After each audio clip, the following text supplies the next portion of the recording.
Well friends, कैसे हैं आप सभी लोग। अगर आपने ऑनलाइन टिकट बुकिंग किया है स्लीपर क्लास में, वो भी वेटिंग का टिकट, और अगर ट्रेन चार्ट बनने के बाद आपका वो वेटिंग टिकट कंफर्म नहीं होता है, तो 2026 में क्या आप उस टिकट से यात्रा कर सकते हैं या फिर यात्रा नहीं कर सकते हैं। तो देखिए, सबसे पहली बात, अगर आपने ऑनलाइन टिकट बुकिंग किया है ना,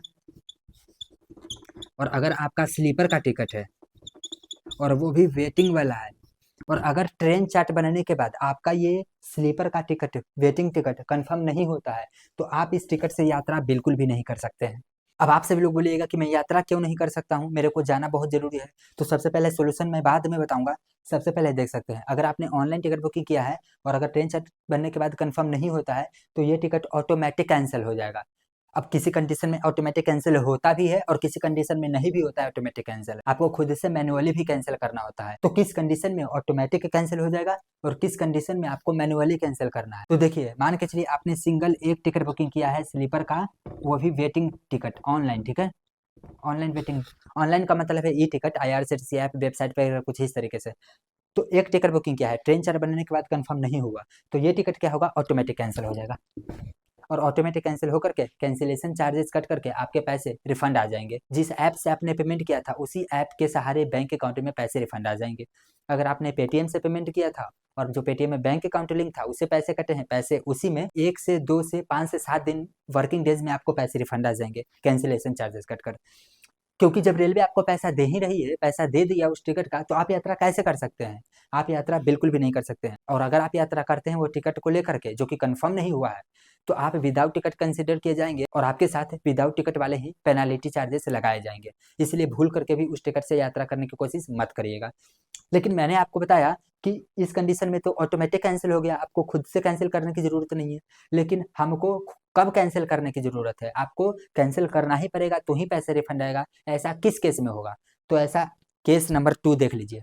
मान के चलिए एक टिकट आपने बुकिंग किया है, लेकिन एक टिकट में आपने 4 पर्सन का टिकट बुकिंग किया है, पर्सन 1, पर्सन 2, 3, 4, मतलब कि 4 लोगों का टिकट बुकिंग किया है ऑनलाइन में, स्लीपर में, वेटिंग टिकट। ट्रेन चार्ट बनने के बाद क्या होता है, 3 टिकट कंफर्म हो जाता है। 3 टिकट कंफर्म हो गया, लेकिन ये जो चौथा वाला का लोगों का वेटिंग टिकट है, वो वेटिंग का वेटिंग में ही रह जाता है। तो इस कंडीशन में ये जो वेटिंग टिकट है ऑटोमेटिक कैंसिल नहीं होगा और इसका पैसा रिफंड भी नहीं आएगा। आपको पैसा रिफंड लेने के लिए इस कंडीशन वाले में क्या करना पड़ेगा, आप लोग जहां से टिकट बुकिंग किए थे वहां पर जा करके इसको मैनुअली कैंसिल करना पड़ेगा। अगर आप लोग कैंसिल करते हैं, अच्छा, तो एक टिकट ये जो है ऑटो कैंसिल हो जाएगा, हम कैंसिल करेंगे तो बिल्कुल कैंसिल हो जाएगा। आपको क्या करना पड़ेगा, अगर वेटिंग कंफर्म नहीं हुआ तो जा करके मैनुअली कैंसिल कीजिए जिस ऐप से बुकिंग किए थे। तो अगर इसका वेटिंग टिकट को कैंसिल कीजिएगा ना, तो कैंसिल हो जाएगा और कैंसिलेशन चार्जेस कट करके पैसे रिफंड आ जाएंगे। और ये तीनों लोगों का कंफर्म था, तो ये तीनों लोग ही सिर्फ ट्रैवल कर सकते हैं, ये ट्रैवल नहीं कर सकता। अब आप बोलिएगा कि नहीं, मेरे को तो ट्रैवल करना है तो चारों दोस्त करेंगे ट्रैवल, वरना नहीं करेंगे। तो ट्रेन चार्ट बनने के बाद ये तीनों का कंफर्म है टिकट, तो कैंसिल भी नहीं होगा, सिर्फ कैंसिल इसी का लोगों का होगा। और देखिए यहाँ पर, अब आप बोलिएगा तो मैं कैंसिल नहीं करूंगा, चारों लोग दोस्त जाना चाहते हैं तो क्या मैं नहीं जा सकता हूँ।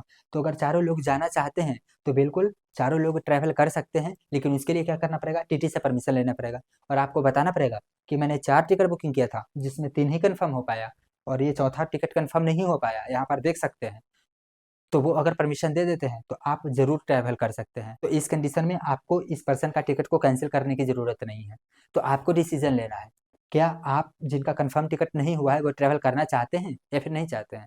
अगर ट्रैवल करना चाहते हैं तो कैंसिल मत करिए, और अगर ट्रैवल नहीं करना चाहते हैं तो ऑटोमेटिक कैंसिल नहीं होगा, आपको खुद से ही कैंसिल करना पड़ेगा तो ही पैसा इसका वापस आएगा। और अगर मान के चलिए कैंसिल आप कर रहे हैं, ट्रैवल नहीं करना चाहते हैं, और अगर आप कैंसिल करने का प्रयास कर रहे हैं और अगर कैंसिल नहीं हो रहा है, कैंसिल होने में कोई दिक्कत आ रहा है, तो आप लोग प्लीज़ IRCTC के टोल फ्री नंबर पे यहाँ पर बात कर सकते हैं और बता सकते हैं कुछ रीजंस कि ये मैंने टिकट बुकिंग किया था 4, जिसमें 3 कंफर्म हुआ, 1 नहीं कंफर्म हुआ, और जिसका कंफर्म नहीं हुआ वो ट्रैवल नहीं करना चाहता है, कैंसिल करना चाहता हूँ, पैसे रिफंड लेने के लिए क्या करना पड़ेगा।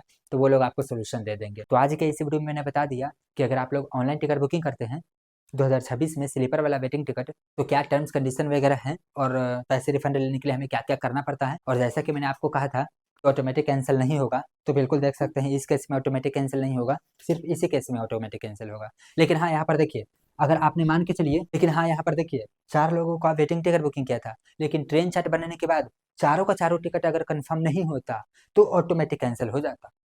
या तो चारों का चारों टिकट कंफर्म ना हो, मतलब कि एक भी टिकट कंफर्म नहीं होना चाहिए। अगर कोई टिकट कंफर्म नहीं हुआ तो सब ऑटोमेटिक कैंसिल हो जाएगा, आपको कैंसिल करने की जरूरत नहीं है।